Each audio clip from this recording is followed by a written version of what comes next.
Luis Banquero Rossi nació el 11 de octubre de 1929 en la ciudad de Tacna, al sur del Perú. De origen italiano, específicamente de Génova, su familia vino al continente americano a buscar fortuna. Su padre, Juan Luis Banquero, poseía en la ciudad un pequeño viñedo y una bodega de vinos llamada El Carrión. Su madre, como era común en aquella época, era ama de casa. Luis, a quien llamaban Lulo durante su niñez, fue al Colegio Nacional Bolognesi, donde destacó por su marcada inteligencia y siempre ocupó el primer puesto.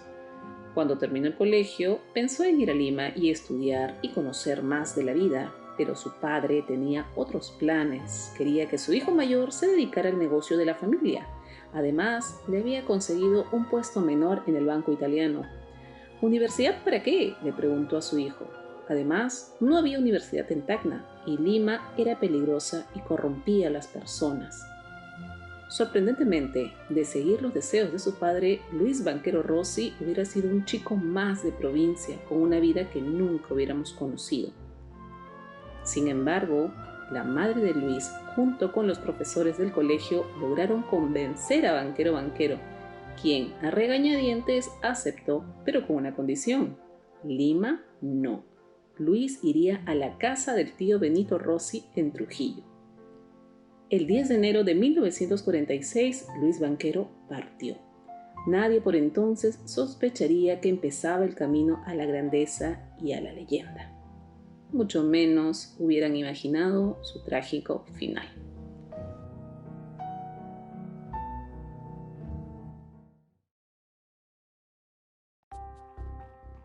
Son las 8 de la mañana del 31 de diciembre de 1971.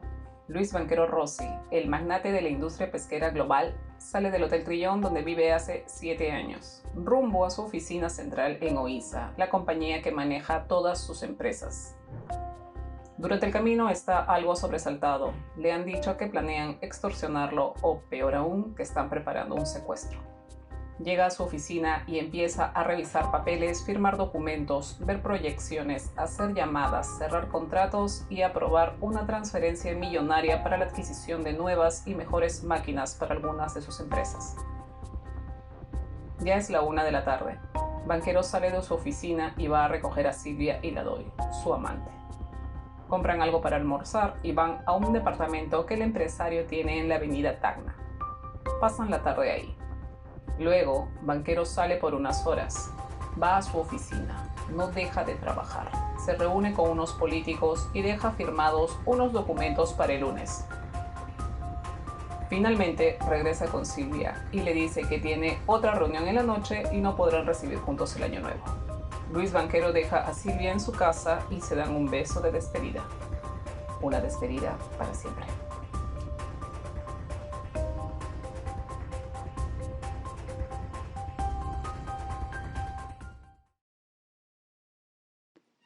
Luis Banquero llegó a la ciudad de Trujillo en el año 1946. Ese mismo año postuló a la Universidad Nacional de la ciudad e ingresó con la calificación más alta a la carrera de Ingeniería Química. Pidió a su familia que ya no lo llamaran Lulo, sino Lucho, pues quería sentirse tratado como un adulto. De inmediato empezó a destacar en los estudios y dio el primer indicio de lo que sería su legendario olfato para los negocios. En esa época había escasez de jabones en el país. Su primo mayor, Mario Rossi, que se encontraba a mitad de la carrera, tenía encargado como proyecto de clase la creación de jabones. El resultado del experimento fue un producto a medias, de no muy buen aspecto ni forma, pero Luis decidió probar suerte y logró venderlo. Entonces, viendo la situación, quiso producir y vender ese producto en cantidad. Su primo y los demás participantes del proyecto no le vieron futuro a la idea, sobre todo porque era un producto sin terminar realmente. Sin embargo, Banquero logró convencerlos, consiguieron todos los insumos, llenaron la casa del tío Benito Rossi de bateas y baldes y obtuvieron un producto que no los convenció. El único que no dudó fue Luis Banquero, quien logró vender toda la producción en menos de 30 días. Tenía 17 años. Además del negocio de los jabones, Luis se dedicó a lo largo de 1947 y 1948 a la venta de medias, discos y autos en la ciudad de Trujillo, además de los vinos de su padre. Luego, dio un paso más. Una de las hijas del tío Benito, Alicia Rossi, tenía un pequeño negocio de venta de alcohol al menudeo, solo a nivel local, donde había mucha competencia. A Luis se le ocurrió llevar el alcohol a donde casi nunca llegaba. Se asoció con su prima. A la primera ciudad a la que viajó fue a Puno, de donde regresó con 60.000 soles y la decisión de ampliar el negocio con la compra de cilindros al por mayor. De esta forma empezó a vender el alcohol a Trujillo, Huancayo, Juliaca y Arequipa. Era sin duda un éxito. En 1952, a la edad de 22 años, mientras seguía estudiando, Luis Banquero les pisaba los talones a los dos más grandes comercializadores de alcohol de la región. Ya consciente de sus habilidades y siempre atento a los negocios, ese año puso los ojos en la melaza, el desecho de la industria azucarera. Recorriendo la zona de Laredo, Luis había notado la gran cantidad de melaza que simplemente se botaba. Hizo averiguaciones y se enteró que mezclada con forraje podría servir como alimento para ganado. Después hizo las pruebas necesarias y al ver que funcionaba, compró toda la melaza que pudo. Nuevamente se asoció con su prima Alicia y crearon la empresa Productos y Forrajes. Banquero viajó por toda la costa, logró contratos y los pedidos empezaron a llegar de tal manera que tuvo que comprar camiones cisterna, uno de los cuales él mismo manejaba, transportando este producto. El negocio fue un éxito absoluto y el nombre de Banquero empezaba a hacerse conocido. Fue entonces cuando conoció a uno de los hombres más ricos del país, Carlos Manucci. Manucci y su socio Donald Grossman tenían varios negocios juntos. Uno de ellos era una empresa de comercialización de lubricantes para autos, que por alguna razón no terminaba de despegar. Hicieron averiguaciones buscando a alguien que los ayudara a vender más y le recomendaron a Luis, propuesta que al principio les pareció descabellada, por la edad que tenía, claro está. Sin embargo, después de enterarse de lo que había hecho hasta ese momento y sobre todo al conocerlo y reunirse con él en un par de ocasiones, decidieron crear una nueva empresa junto a Banquero, Importadora Trujillo S.A. Luis Banquero Rossi fue nombrado director gerente y de inmediato empezó a trabajar. Un año después había vendido solo en el departamento de La Libertad 25.000 galones. Convertía en oro lo que tocaba. Su fama y reputación seguían creciendo. Gracias al trabajo de Importadora Trujillo, empezó a viajar más por diversas ciudades del país y fue en uno de esos viajes en 1954 que llegó a Chimbote. Como siempre, como sería su costumbre en el futuro, mientras trabajaba y producía, iba viendo nuevas oportunidades de negocios, siempre pensando en crecer. Se enteró entonces de las buenas ganancias que daban las conservas de pescado. Se maravilló y enamoró del mar, de lo que ofrecía, de las inmensas oportunidades que brindaba. Convencido de que ese era el nuevo negocio en el que debía entrar, se contactó con Carlos Manucci, pero este le dijo que no, que era una mala idea y que él ya había invertido antes en conservas y había tenido grandes pérdidas. Luis no dio su brazo a torcer. Manucci aceptó ser su socio y poner parte del capital, pero con una condición: Banquero se hacía responsable si había pérdidas. Semanas después, Luis Banquero Rossi había comprado Pesquera Chiclayo, una fábrica pequeña y endeudada. Lo primero que hizo fue cambiarle el nombre. La empresa se llamó desde entonces Florida. Empezaba así el camino a la grandeza.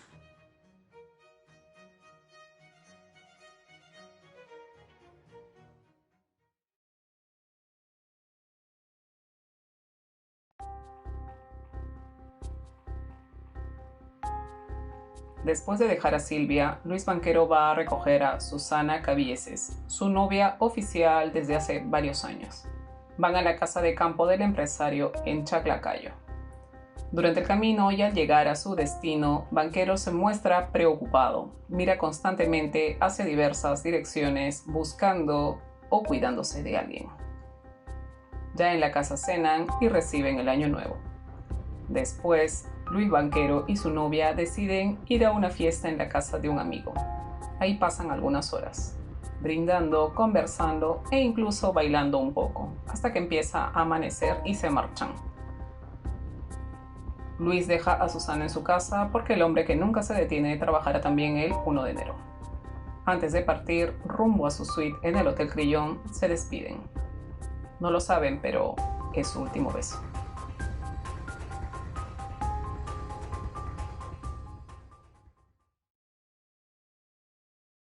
Durante 1954 y 1955, Luis Banchero Rossi recorre la zona pesquera de Chimbote, investiga las fábricas, conversa con los pescadores, va una y otra vez al muelle, ve el proceso de venta y compra del pescado llamado bonito, se reúne con los que saben del negocio, pregunta, escucha, aprende. Sabe que las fábricas envían a sus compradores a hacer los negocios en el mismo muelle.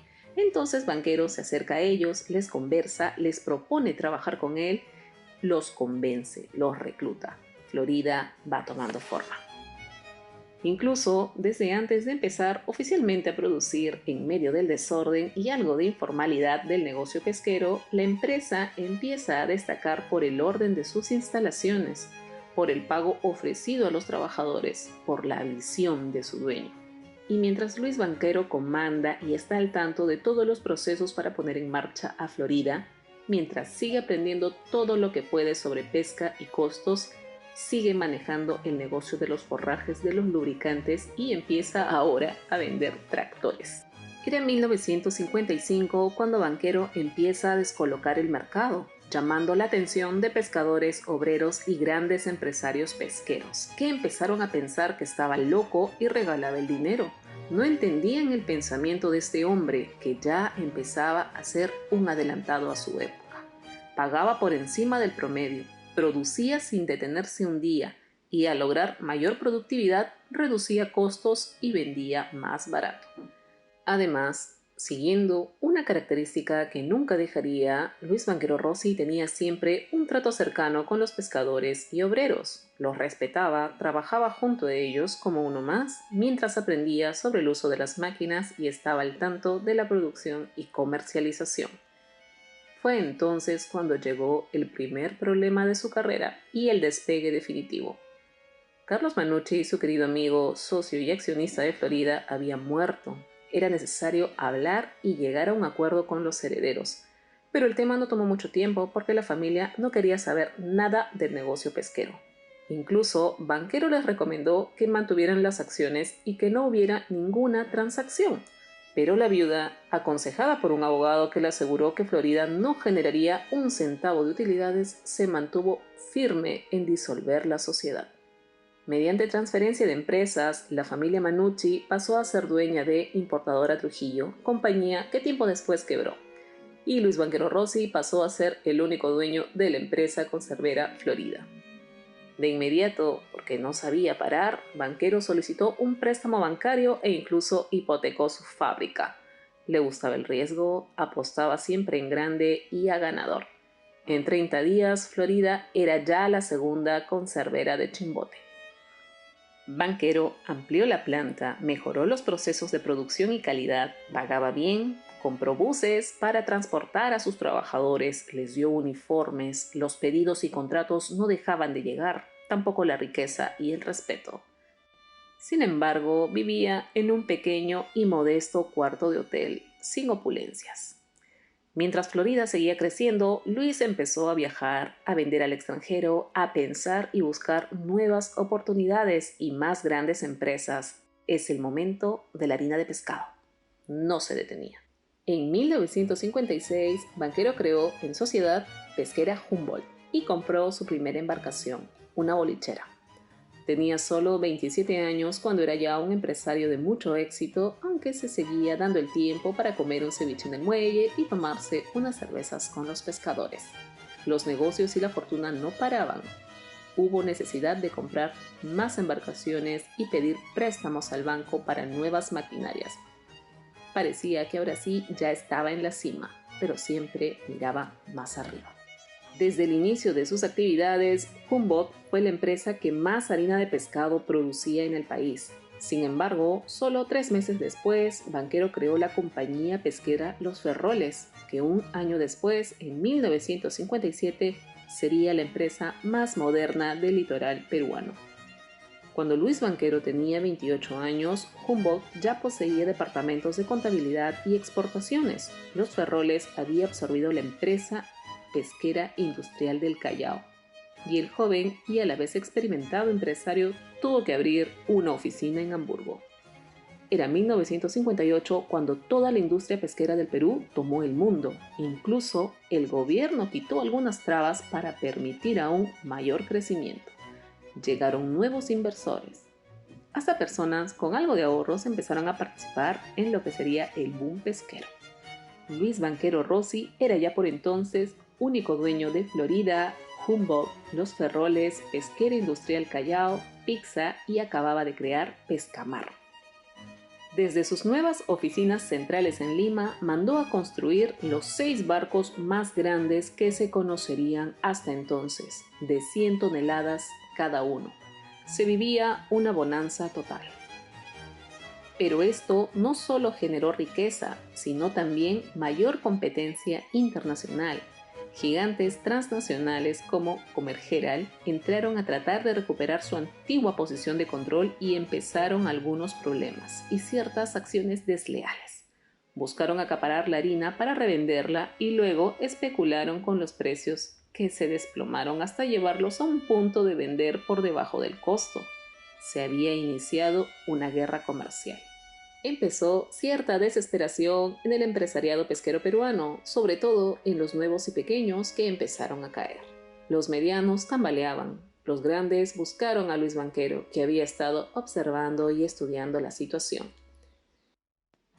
De la mano de Banquero, Perú ingresó a la Asociación Internacional de Fabricantes de Harina de Pescado.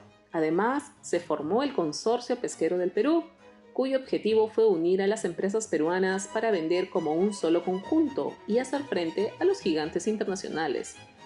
El 92.5% de las empresas peruanas se unieron. Luis Banquero Rossi fue el presidente de la organización. Sin embargo, la guerra comercial continuó hasta prácticamente detener por algunas semanas el comercio internacional. Durante 2 meses, Banquero viajó por toda Europa, incluidos los países socialistas y comunistas que por ley peruana no podían comprar la harina nacional. Se reunió con políticos, empresarios, inversores e intermediarios. Al inicio, todo fue un fracaso. Parecía que la industria iba a colapsar, pero la tenacidad y perseverancia de Banquero Rossi dio resultados. Logró contratos. Se comprometió a cumplir plazos y cantidades, abrió nuevos mercados y consiguió acabar con la especulación de precios y también con el gigante Comergeral, principal causante de la guerra que se había dado. Luis Banquero Rossi tenía 30 años cuando estaba cerca de ser el número 1 del mundo. Su fortuna era prácticamente incalculable. Sus fábricas producían más harina de pescado que Noruega, Finlandia o Sudáfrica. En 1961 era ya respetado y reconocido en todas partes y creó Operaciones y Servicios S.A., también conocida como OISA, una compañía central que administraba todas sus empresas. También entró al negocio de la prensa. Creó la Empresa Periodística Nacional. Su primer periódico tuvo sede en Tacna y se llamó Diario Sur. Luego se llamaría Correo y empezaría a venderse por todo el país. Luis Banquero estaba para el punto de vista de cualquier persona en la cima del mundo, pero aún no era el número 1 y él lo sabía.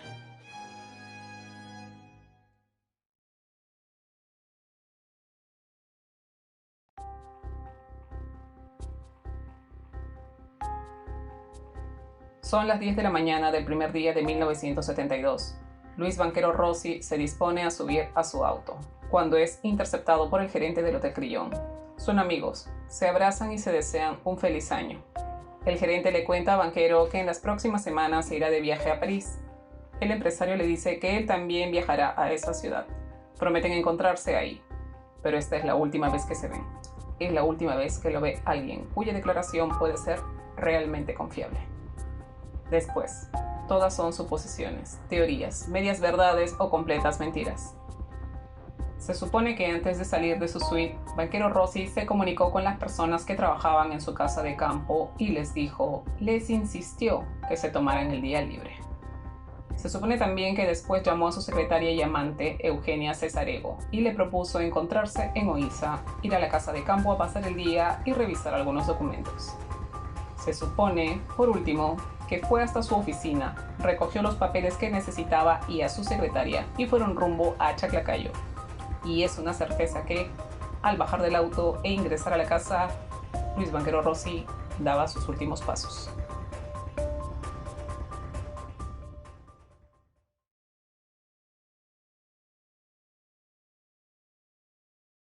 A fines de 1962 empezó una nueva crisis pesquera. Además de escasez de peces, el gobierno había colocado un impuesto exclusivo y excesivo para el sector, lo que llevó a una huelga y problemas de producción. Para colmo, cuando las cosas empezaron a calmarse, los principales meses de pesca ya habían pasado. Se perdían millones de dólares a diario. Pero el gobierno no quería ceder. Cuando los bancos, para evitar falta de pagos, cortaron los créditos para toda la industria, ya varias empresas estaban en quiebra y otras tantas empezaron a rematar todo. Para 1963, la industria entera se había venido abajo. 64 empresas tuvieron que cerrar. Los que sobrevivieron tuvieron que trabajar a pérdida para cumplir contratos con la esperanza de que la situación mejorase. Luis Banquero, quien en ese momento era el segundo empresario más importante de la industria pesquera a nivel global y que siempre controlaba todos sus negocios, tuvo un problema todavía peor. Por primera vez había cedido el mando de una de sus compañías, la Empresa Periodística Nacional, y quien la administraba había perdido varios millones de dólares, no robándolos, sino por una pésima administración. Esto, sumado a la crisis pesquera, hizo pensar que Banquero también quebraría. La situación era crítica. Pero Luis Banquero Rossi tenía ya un plan. Durante meses había estado en negociaciones con quien por entonces era el número uno del mundo, Harvey Smith. En medio de la crisis viajó a Estados Unidos, cenó, conversó y llegó a un acuerdo con él, sin demostrar su verdadera situación. Todo estaba solucionado. Era 1964 cuando Luis se mudó al Hotel Crillon, a la suite 7H, en el centro de Lima. No tenía hijos ni esposa, pero sí una vida amorosa, activa y libre. Banquero seguía produciendo y generando empleo y riqueza, pero la industria seguía tambaleante. Por razones inexplicables, el gobierno de entonces ponía trabas a la pesquería, que pagaba mucho más impuestos que las mineras y azucareras. Cada vez más empresas tenían que declararse en quiebra. No solo era falta de apoyo, sino casi un ensañamiento con un sector que producía la cuarta parte de las divisas que obtenía el país. Las políticas tributarias estaban generando una verdadera catástrofe. Por ejemplo, la compañía Grupo Pacífico del empresario Rafael Graña estaba valorizada en 400 millones de dólares en 1962, pero para 1964 ya estaba en quiebra.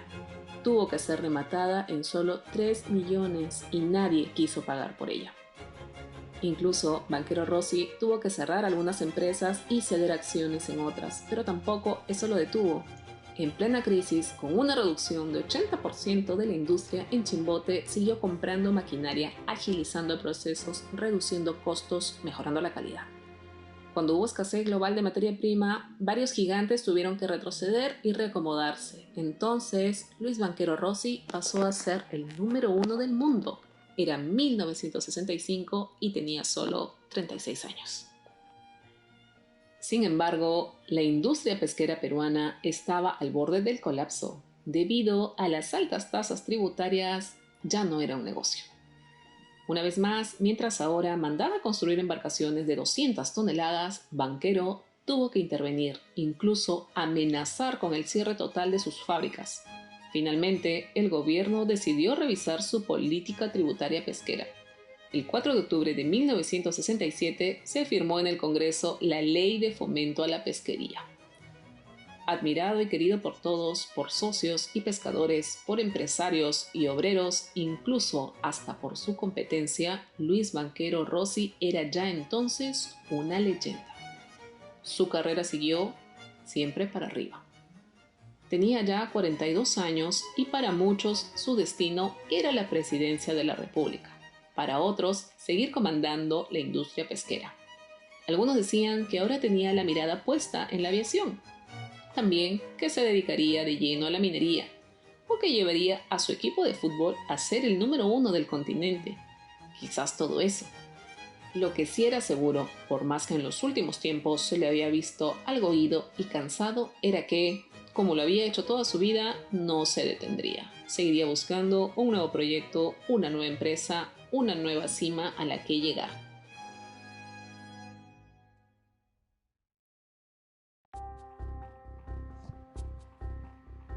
Ahora todo es misterio y dudas.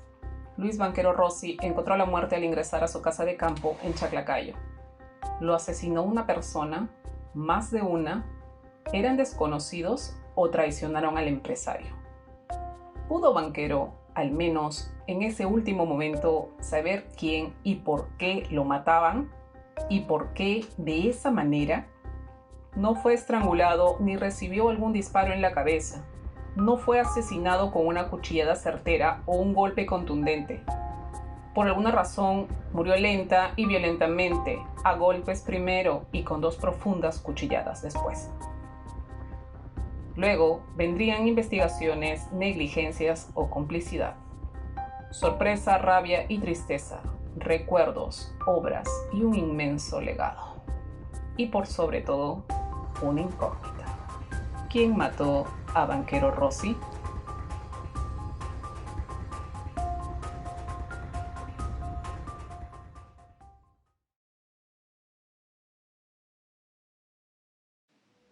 ...1971 se terminaba y Luis Banquero Rossi, un hombre de 42 años, magnate consolidado como el más grande empresario del Perú, no dejaba de trabajar y pensar en el futuro. Ya tenía en la mente nuevos proyectos para 1972, pero lamentablemente de forma absurda e inexplicable solo pudo ver el primer día de ese año. El sábado 1 de enero, en su casa de campo de Chaclacayo, Luis Banquero fue brutal y misteriosamente asesinado. Se sabe lo que hizo el día anterior. Se conoce cómo recibió el año. Incluso fue visto en la mañana del sábado. Hasta podría creerse en la versión que dio su secretaria y amante, Eugenia Cesarego Smith, de lo hecho antes de llegar a la casa de campo. Pero luego todas son dudas, contradicciones y misterio. Al anochecer del 1 de enero, Cesarego llamó a la familia de Banquero a pedir ayuda. El primero en llegar fue Orlando Cerruti, cuñado del empresario, quien llamó al doctor José Morón, que era vecino de la zona. Los 2 hombres encontraron a Banquero Rossi totalmente masacrado, con el rostro desfigurado, con signos de haber sido acuchillado y con los pies y el brazo izquierdos amarrados. De inmediato, al detectar lo que les pareció un leve signo de vida, levantaron el cuerpo y lo llevaron hasta la clínica Javier Prado, donde solo pudieron certificar su muerte. Entonces empezaron las investigaciones y las dudas, incluso las negligencias, casuales o voluntarias. Eugenia Cesarego declaró que todo había sido hecho por Juan Vilca, hijo del jardinero de la casa de Luis Banquero. Dijo que él los había amenazado con una pistola, que le había obligado a amarrar a Banquero y que luego la amarró a ella y le tapó el rostro con una manta. También dijo que pudo escuchar cómo Vilca golpeaba al empresario y cómo éste pedía que terminara con todo o que lo matara de una vez. Después de eso, según Cesarego, Vilca la puso de pie, la llevó al segundo piso, la violó y se fue. Finalmente, según la secretaria, llamó de inmediato a la familia de Banquero Rossi. Por alguna razón que Cesarego nunca pudo aclarar, no llamó al número 5, que por entonces era la central de emergencia de policías, bomberos y hospitales, que hubieran actuado de inmediato, mucho antes de lo que pudo hacerlo la familia. Era una situación sospechosa. E igual de sospechoso fue que Orlando Cerruti encontrara muy tranquila a Eugenia, incluso limpia y arreglada, bien vestida, como si no hubiera pasado por algún problema o contratiempo ese día. Por otra parte, cuando la policía capturó a Juan Vilca, se encontró con un chico que estaba tomando una siesta en su casa, tranquilo e incluso sonriente. Además, no llegaba al 1,5 metros de altura y pesaba menos de 50 kilos. ¿Alguien con esas características había podido reducir a un hombre como Banquero que medía 1,80 m y pesaba casi 90 kilos? Sin embargo, casi de inmediato, Vilca se declaró como único culpable, aduciendo que quería dinero para operarse porque no le gustaba cómo se veía. Lo poco que se sabía no terminaba de cuadrar. Pero lo peor fue el errante accionar del juez asignado Raúl Cubillas León. Ya había sido un error, aunque involuntario, por parte del cuñado y el médico amigo que levantaran el cuerpo de Banquero, pues la posición podía ayudar a las investigaciones. Pero eso ya estaba hecho. Todo lo que vino después fue responsabilidad de Cubillas. Primero, no ordenó acordonar la casa de inmediato, con lo cual durante al menos 2 o 3 horas el lugar de los hechos estuvo abandonado, a merced de quien quisiera borrar evidencias. Tampoco permitió ni ordenó el trabajo inicial y solitario de los peritos. La casa se llenó de policías, familiares, investigadores, prensa, fotógrafos y más. Para colmo, todos habían llegado en diversos autos estacionados dentro de la propiedad, con lo cual cualquier huella que pudiera servir de pista había sido cubierta. Peor aún fue el manejo de una estatuilla que, al parecer, habían utilizado para golpear a Banquero. El objeto fue tomado por el juez Cubillas y pasado de mano en mano entre médico legista, fiscal y subcomisario. También el juez y varios de los presentes movieron las cosas que estaban en el piso o cerca de la zona del crimen.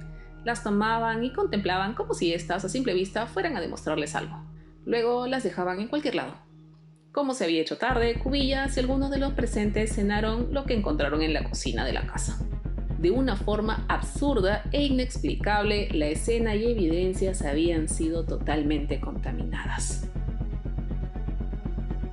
Luego, el juez Cubillas interrogó a Vilca. Este dio una declaración disparatada, autoinculpándose primero, asegurando que hacía 4 meses Banquero le había dado el arma con que después lo amenazó, que obligó al empresario a escribir una carta a una clínica ordenando que le operaran el rostro porque se sentía muy feo, que lo amarró y amordazó, y luego amarró también a Cesarego, que mientras iba al baño del segundo piso vio llegar a una mujer, que minutos después la escuchó llorar, y al bajar vio a Banquero muerto, que él no lo había matado. Cubillas no comentó ni preguntó nada al respecto, solo tomó la declaración y se fue. Por cierto, ni siquiera pensó en Cesarego ni dio orden de captura, mucho menos sabía que ella ya había sido detenida por la Policía de Investigaciones del Perú.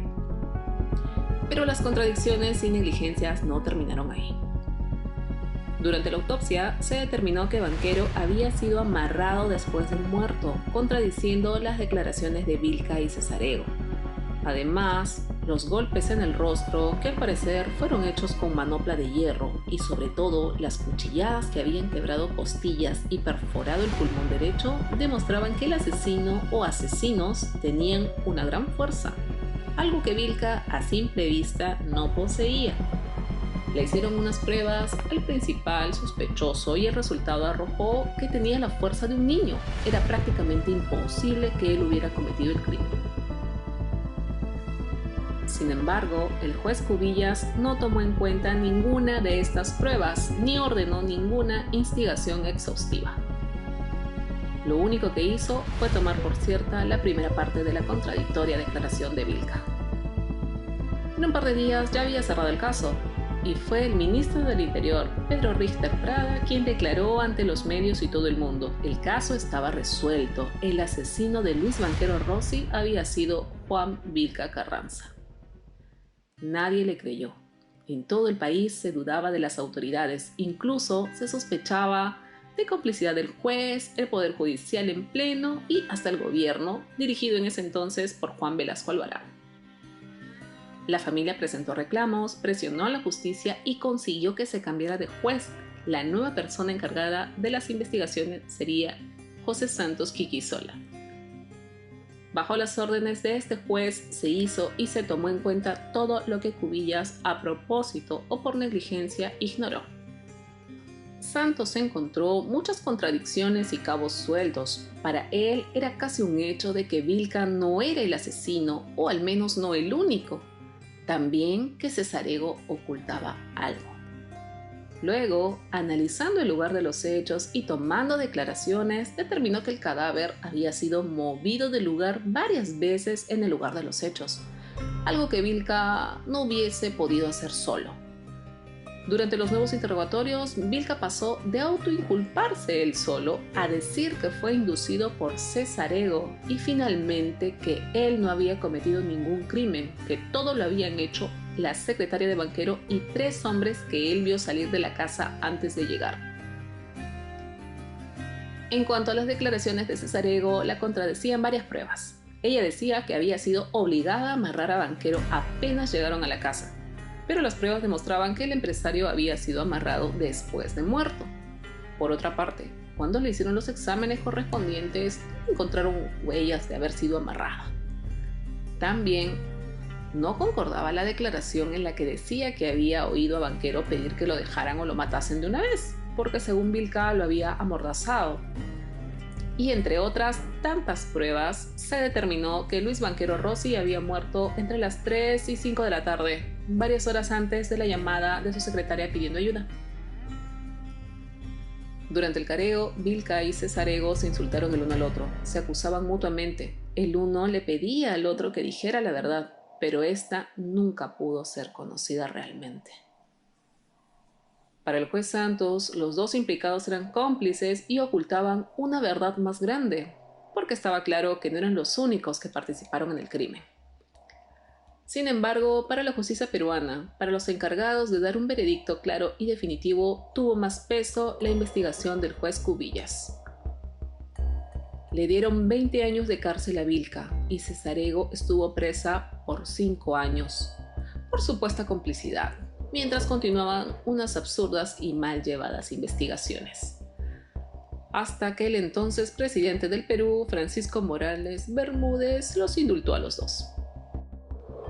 Para la opinión pública, la prensa, la familia y el juez José Santos, los verdaderos culpables nunca fueron descubiertos. Con el paso del tiempo se pensó que Vilca hizo todo solo en un rapto de locura. Luego que el general Velasco y su gobierno habían visto en el gigante de la pesca a un potencial adversario. También que fue un asesino nazi que había sido delatado por Banquero Rossi.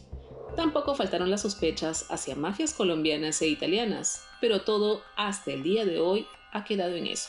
Sospechas. Los verdaderos asesinos nunca fueron encontrados. Después de la muerte de Banquero, las cosas no volvieron a ser las mismas. Nadie pudo continuar con sus empresas. La industria pesquera y el mar entraron en recesión. Algunas de sus empresas fueron expropiadas y terminaron quebradas. Y el país entero perdió a uno de sus principales símbolos y propulsores, quizás a su próximo presidente, porque era querido y respetado por todos. Apenas se supo de su muerte, todos sus principales trabajadores, sus patrones de flotas y más antiguos amigos, obreros y más fueron a Lima. Horas después, más de 500,000 de pescadores de Chimbote, Pisco, Supe y Chicama viajaron a la capital del país. En la iglesia Virgen del Pilar, donde velaron los restos de Luis Banquero, y en el cementerio El Ángel, donde lo enterraron, se unieron hombres ricos y pobres, políticos, dirigentes sindicales, empresarios y obreros. Y en ambos lugares, el ataúd fue llevado en hombros por pescadores, dándole despedida a la persona que les había dado tanto. 2 meses después de su muerte, la industria pesquera le rindió homenaje. Trabajadores de todo tipo, industriales, artesanales y más, detuvieron sus actividades por 5 minutos. 1.400 buques y 120 fábricas se unieron a la muestra de respeto. En Chimbote, más de 100 barcos pasaron frente a Pesquera Humboldt y dejaron ofrendas florales sobre el mar. Quienes lo conocieron aseguran que no le importaba el dinero, sino trabajar, producir y crecer. Afirman que nunca se detenía y que nadie podía ir a su ritmo. Lamentan, como todos, que muriera tan joven y con tantos planes e historia por hacer. Dicen que era un hombre bueno. Luis Banquero Rossi llegó a producir más harina y aceite de pescado que la Unión Soviética o el Japón. Fue dueño del imperio pesquero más grande del mundo, de 160 embarcaciones, 6 periódicos, un club de fútbol, conserveras, minas y refinerías, además de fundaciones de ayuda social en Perú y Europa. Su fortuna llegó a ser incalculable. Fue un hombre excepcional, un empresario revolucionario con una vida extraordinaria, y dejó como legado su historia y ejemplo, su visión y filosofía de trabajo.